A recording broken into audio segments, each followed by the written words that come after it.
আসসালামু আলাইকুম, কেমন আছেন সবাই? আশা করি আল্লাহর রহমতে সবাই ভালো আছেন। আলহামদুলিল্লাহ আমরাও ভালো আছি। তো এখন হচ্ছে দুপুর 2:40 বাজে। দেখেন চারদিকে কি পরিমাণে রোদ, আকাশে কোনো মেঘ নেই, নীল আকাশ, সাদা মেঘ, কি সুন্দর।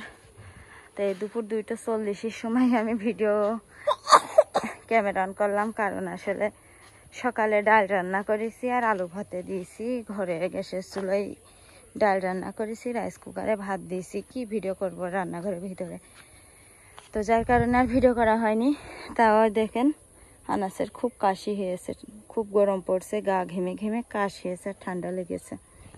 তো এখন আমি দেখেন বাটির ভিতরে 50 টাকা নিয়ে গুড় আনতে যাচ্ছি। রাফির আব্বু তেলের পিঠে খাবে গুড় দিয়ে, তো তেলের পিঠে খাবে। হ্যাঁ, কিটা হাগু দিয়েছে না, তো তেলের পিঠে খাবে, তার জন্য গুড় আনতে যাচ্ছে। এখন ওই সামনের ওই বাড়ি গুড় আছে, ওই বাড়ি। তো ঠিক আছে, আমি ওই বাড়ি থেকে গুড় নিয়ে আসি, গুড় এনে পিঠা বানানোর সময় ক্যামেরা অন করবো আবার।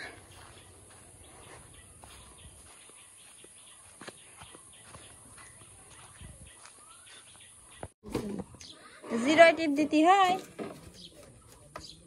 আগে অন করে হয়নি। ও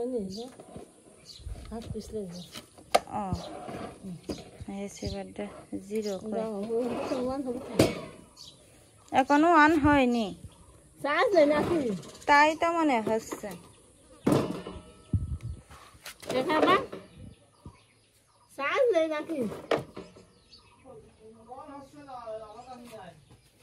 নিয়ে যাও।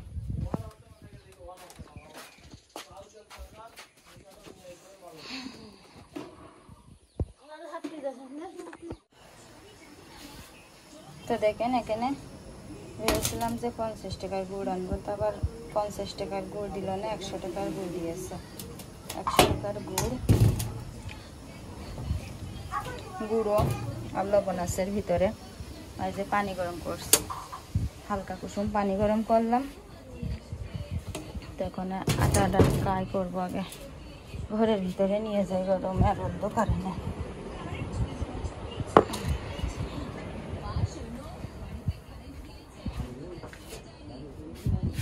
বেশি করে বানায়, আমার দেওয়া রয়েছে রফি কাকা।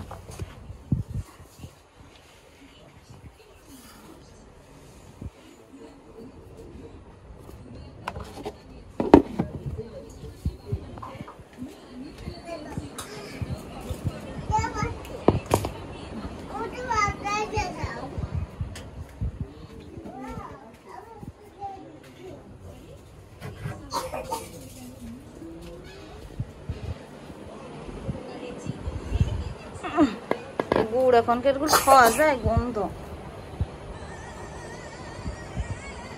100 টাকার গুড়ে 50 টাকা দিয়েছো।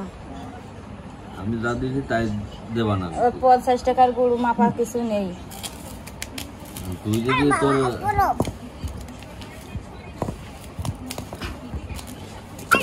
বাবা ছেড়ে যাও, গরম পানি দিয়ে হাত পুড়ে গেছে, কড়াই গরম।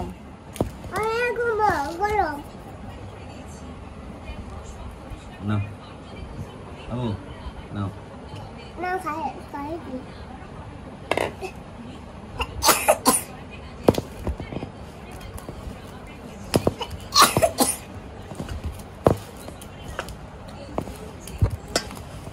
পানি দিয়ে ভালো করে মাখায় এনেছি।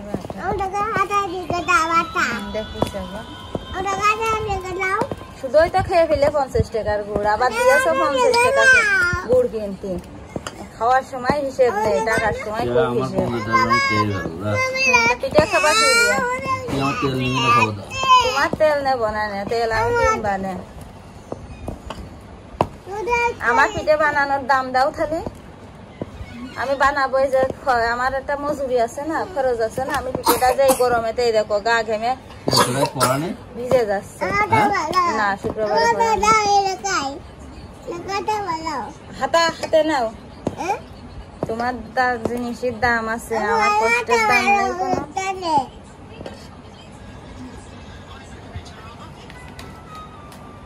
দেখাবো সরো, হাত সরাও, গরম পানি।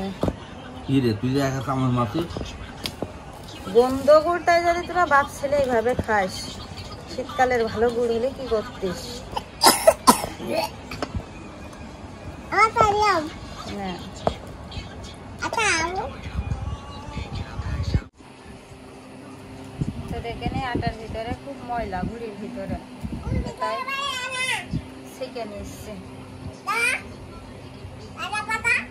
কি বলে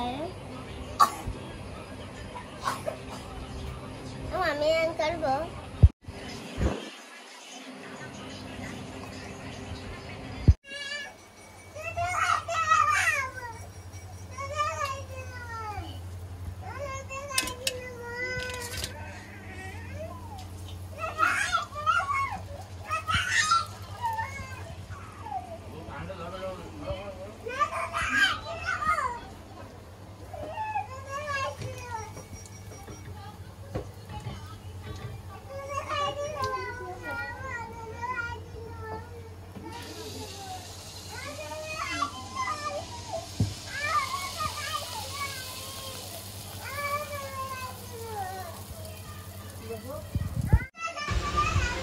দেখেন এক ঝুড়ি পিঠে বানাইছি, বেশি করেই বানালাম যাতে 2-3 দিন ধরে খাতে পারি।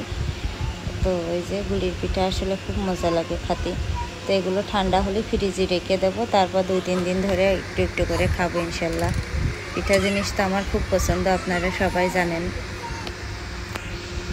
তো দেখেন কুরবানির ঈদের চাঁদ কি সুন্দর আকাশে। তো এখন রাত 10:35 বাজে, রাফির আব্বু এখনও আসেনি। আজকে শুক্রবার ছিল তো বিকালবেলা গেছে। বিকালবেলা আবার ভালো ভাড়া হয় শুক্রবারে, সবাই আত্মীয় স্বজন বাড়ি যাওয়া আসা করে। তো এখন এই দেখেন বিছনা উপরে রাফি ঘুমিয়ে পড়েছে, আর আমাদের বিছনা কোনো আমি করিনি, শুধু আনাসের শোয়াইছি। মানে ওর তো কাঁথার উপরে শোয়াই, শুধু আনাস ঘুমাইছে। আর আমাদের বিছনা আসলে গরমকালে করা লাগে না, কারণ রাফির আব্বুরও টাইসির ঠান্ডা টাইসির পরে ঘুমানো পছন্দ। আমার তো হাত পায়ে জ্বালা করে তোষকের উপরে যদি গরমকালে শুই আমি, আমার তো বালতির ভিতরে আরও পা ঠান্ডা করতে দিই। মানে এমন দিন আছে যে পায়ে যখন বেশি জ্বালা করে জ্বলে যাই, তখন আমি ফ্রিজিতে ঠান্ডা পানি নিয়ে, কলের ঠান্ডা পানি দিয়ে আমি বালতির ভিতরে দিয়ে অনেকক্ষণ বসে থেকে পা ঠান্ডা করি। যার কারণে আমার টাইসির উপরে ঠান্ডায় শুতি আমার আরও ভালো হয়, ওষুধের মতন কাজ করে। তো যার কারণে আর নিচে বিছনা পারি না, শুধু মাথার নিচে বালিশ দিয়েই ঘুমিয়ে পড়ি মশারি টাঙাইয়ে। তো বিকালে তো পিঠা বানাই দিলাম, রাফির আব্বু খেয়ে চলে গেল। এখন রাতের বেলা দেখেন, দাঁড়ান ফোনে আলো দিচ্ছে। রাতের বেলা দেখেন মানে হুকুম করে রেখে গেছে যে সে যেন বাড়ি এসে গরুর গোশ এবং পোলাও পাই। তো হুকুম তো অমান্য করলে খবর আছে, রাজা মশাই যেহেতু হুকুম করে গেছে। তো এই গরুর গোশ রান্না করেছি, কোরবানির গোশ শেষ।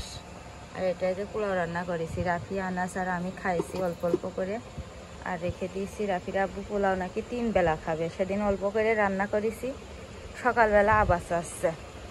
আমি বলছি অল্প রান্না করেছি, বলছে আমি 3 বেলা পোলাও খাবো। তো এই জন্য আজকে চাল যা ছিল পোলাওয়ের চাল সব রান্না করেছি, যে নে খাবি কত খা, যে নিয়ে আসবে সে খাবে। আমার কি, আমার দায়িত্ব রান্না করে দিয়ে, আমার কথা জিনিসপত্র সব থাকলে আমার রান্না করতে তো কোনো সমস্যা নেই, রান্না করে দেব। তো আজকে গোশ, কোরবানির গোশ যা ছিল ফ্রিজে সব রান্না করেছি, পোলাও সব রান্না করেছি। তো এখনও বাড়ি আসিনি, বাড়ি আসতে আসতে মানে রাত 12টা। সকাল থেকে গাড়ি নিয়ে যায় না রোদ গরমের জন্য, আর বিকালবেলা যায় ঠান্ডায় ঠান্ডায় নিরিবিলি চালায় গাড়ি, আসে রাত 12টার সময়। তবে রাতের বেলা গাড়ি চালানো অনেক রিস্ক। তো আমি সবসময় ওর বুদ্ধি দিই যে এরম এরম করবা না পথে ঘাটে, মানে আমি আরও আবার সবসময় বুদ্ধি করি যেরকম কোনো রাতের বেলা ছেলে মানুষ গাড়িতে উঠলেই বেশি দূরে যাওয়া যাবে না, শুধু শহরের ভিতরে থাকলে সমস্যা হয় না, শহর থেকে গ্রামের দিকে গেলেই সমস্যা গাড়ি নিয়ে। তো যাই হোক, ভেবেছিলাম যে আজকে ভিডিও দেব না, তো আবার দেখলাম যে না, ছোটোখাটো একটা ভিডিও দিলেও আল্লাহর রহমতে যা ইনকাম আসবে ওইটাই আলহামদুলিল্লাহ। তো এই জন্য আর কি দিলাম। আর আপনারাও সবাই আমার জন্য অপেক্ষা করে থাকেন। আমারও নিজেরও খুব খারাপ লাগে ভিডিও না দিতে পারলে, যে আমার জন্য অপেক্ষা করে থাকেন, বারবার নোটিফিকেশন চেক করেন, ভিডিও দিলে অনেক খুশি হন আপনারা। তো ঠিক আছে, সবাই ভালো থাকবেন, সবাইকে শুভরাত্রি জানাই। দেখেন কি সুন্দর চাঁদ আকাশে।